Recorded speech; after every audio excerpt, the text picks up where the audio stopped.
आता आपल्या माध्यमातूनच मला कळतंय की हा निर्णय आपला निलंबित केलेला आहे. तशा पद्धतीचा पत्र त्या ठिकाणी आलंय की नाही माहीत नाही. पण निश्चितच तहकूब सभेमध्ये आपला स्थगन प्रस्ताव त्या ठिकाणी आहे या विषयासंबंधी. तो निर्णय येण्याच्या अगोदरच आयुक्त महोदयांनी मला वाटतं सेवानिवृत्ती करण्याचा निर्णय घेतलेला होता. त्या निर्णयाविरुद्ध स्थगन प्रस्ताव त्या ठिकाणी सभागृहामध्ये चर्चेला आहे.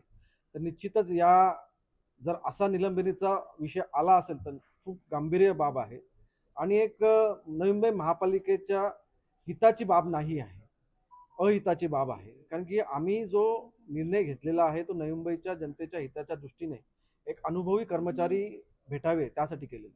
आता तुम्ही आयुक्त महोदयांचं मनोगत ऐकलं असता, ते बोललेले ते ऐकलं असता की आपल्याकडे पदोन्नतीसाठी एकही पात्र त्या ठिकाणी कर्मचारी नाही.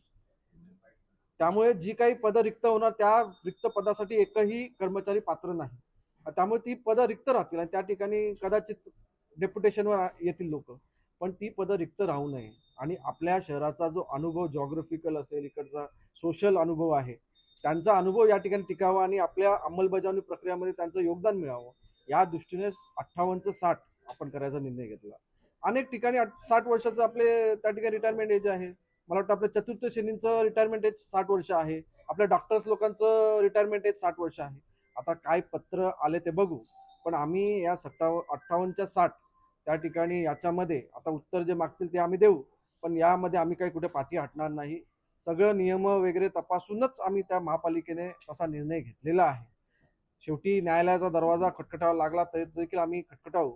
पण नगर विकास खात्याकडून ही आपल्याला अपेक्षा नव्हती आणि या ठिकाणी आयुक्त महोदयांनी या ठिकाणी सकारात्मक भूमिका घ्यायला होती. कारण की या भूमिकेचा लाभ हा नवी मुंबई महापालिकेलाच होणार होता.